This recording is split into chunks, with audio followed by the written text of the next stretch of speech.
রাহুল গান্ধীর ৬০ কোটির বিদেশ ভ্রমণ রহস্য। আয়ের চেয়ে খরচ বেশি, রাহুলের কোটি কোটি টাকার রহস্য কি? ২২ বছরে ৫৪ বার বিদেশ সফর, রাহুলকে চেপে ধরল বিজেপি। পাসপোর্ট বনাম হলফনামা, দিল্লির রাজনীতিতে রাহুলের টাকার গোপন হিসাব। নমস্কার, আপনারা দেখছেন ঈশান বাংলা পয়েন্ট ব্ল্যাঙ্ক। বাংলা সিনেমার সেই বিখ্যাত ডায়লগটা মনে আছে? একবার ভুল করলে তাকে ক্ষমা করা যায়, কিন্তু যে বারবার ভুল করে তাকে অপরাধী বলে। দিল্লির রাজনীতিতেও আজ ঠিক এই খেলাই শুরু হয়েছে। রাজনীতিতে যা চোখে দেখা যায় তা কি আসলেও সত্যি, নাকি আমাদের সবার চোখের সামনে ঝুলিয়ে দেওয়া হয়েছে একটা মস্ত বড় ধোঁয়াশার পর্দা? আজ দিল্লির ক্ষমতার অলিন্দ থেকে এমন এক রহস্যের খবর এনেছি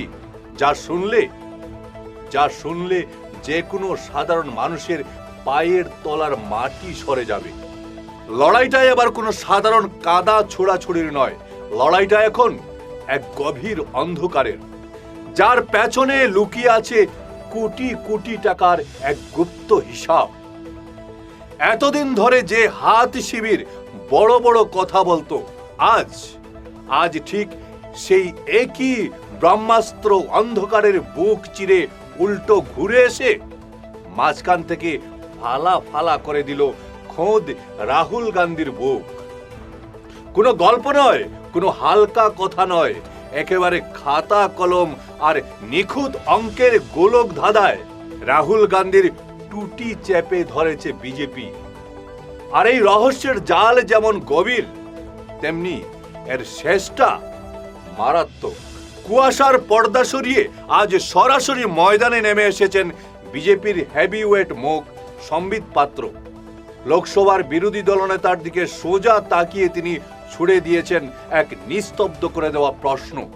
তার প্রশ্ন, রাহুলজি, এই বিপুল টাকার আসল উৎস কি? কোন গোপন সিন্দুক থেকে বেরোচ্ছে এই অর্থ? বিজেপির দাবি, গত ২২ বছরে নাকি মোট ৫৪ বার আচমকা বিদেশ ভ্রমণ করেছেন রাহুল গান্ধী। আর তার এই রহস্যময় বিদেশ যাত্রার পেছনে খরচ হয়েছে কত জানেন? প্রায় ৬০ কোটি টাকা। राहुल गांधी लगभग 22 वर्षों से इलेक्टेड ऑफिस में है। पब्लिक लाइफ में रहते हुए 54 टाइम्स राहुल गांधी जी विदेश यात्रा पे गए, जिसमें कौन कौन से देश हैं? इटली है, यूनाइटेड किंगडम है, यूनाइटेड स्टेट्स है, जर्मनी है, वियतनाम है, कंबोडिया है, सिंगापुर है, बहरीन है, मालदीव्स है, कतर है, यूनाइटेड अरब एमिरेट्स है। और 3 मई 2026 को एक्स और सोशल मीडिया के पोस्ट पर जो फुटेज सर्कुलेट हुआ, जो अनअनाउंस्ड यात्रा रही, उसमें मस्कट और ओमान भी है। 2004 से 2026 तक राहुल गांधी 54 यात्रा जो उनकी रही विदेश की, उसमें उनका खर्चा हुआ है 60 करोड़। 60 करोड़ रुपए का खर्चा राहुल गांधी जी के विदेश यात्रा में रहा। कुल मिलाकर के 10 वर्षों में, विगत 10 वर्षों में, 10 असेसमेंट ईयर में राहुल गांधी जी की आमदनी थी 11 करोड़ रुपए। 11 करोड़ रुपए की आमदनी, 60 करोड़ रुपए फॉरेन ट्रिप में खर्चा। এবার অঙ্কের এই গোলক ধাঁধাটা একটু সহজ ভাষায় তলিয়ে বুঝুন, যা দেখে খোদ দেশের বড় বড় মাথাদেরও চোখ কপালে ওঠার জোগাড়।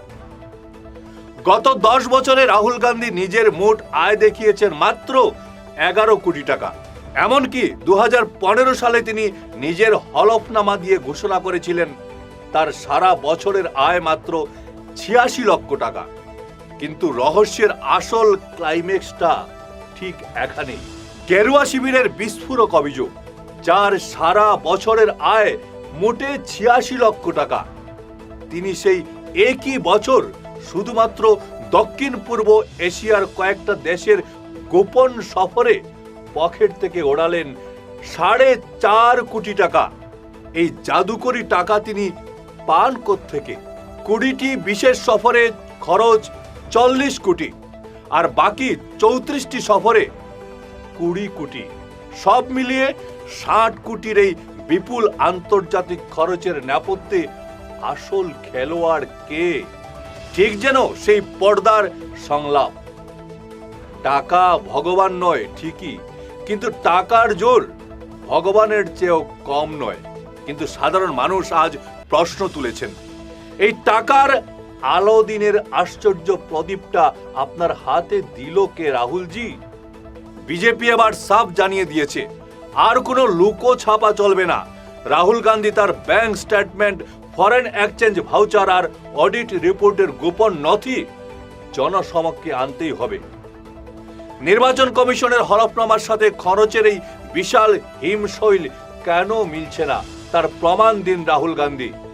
একটা মানুষের অফিসিয়াল ইনকাম ট্যাক্স রিটার্ন এক কথা বলছে, আর তার বিলাসবহুল পাসপোর্ট অন্য গল্প বলছে। এই দুইয়ের মাঝখানে যে ফারাক, সেটাই তো আসল স্ক্যাম। সাধারণ মানুষ যখন একটা টাকার জন্য ঘাম রক্ত এক করছেন, তখন নেতার এই রাজকীয় বিলাসিতার ফান্ডিং কোথা থেকে আসছে? জাতীয় রাজনীতির এই অন্ধকার খেলায় এখন তোলপাড় দিল্লির রাজপথ। একদিকে রাহুল গান্ধীর 22 বছরের 60 কোটির খরচের আসল রহস্যের চাবি কাঠি চাইছে বিজেপি, অন্যদিকে পুরো হাত শিবির এখন ডিফেন্সিভ মোডে, উত্তর খোঁজার চেষ্টায় ব্যস্ত তারা। ক্ষমতার এই হাই ভোল্টেজ থ্রিলারে শেষ পর্যন্ত কার মুখোশ খুলবে আর কার হিসাব মিলবে? জট কি আদৌ ছাড়াবে, নাকি আসল সত্যটা ফাইলের নিচে চিরকালের জন্য ধামাচাপা পড়ে যাবে? যাওয়ার আগে শুধু একটা কথাই মনে করে দিয়ে যাই, জনগণ কিন্তু সব বোঝেন, কোনো হিসাবই চিরকাল লুকিয়ে রাখা যায় না। আর অন্ধকারের দেওয়ালেও কিন্তু চক থাকে, সত্যটা আজ হোক বা কাল সামনে আসতেই হবে। ধন্যবাদ।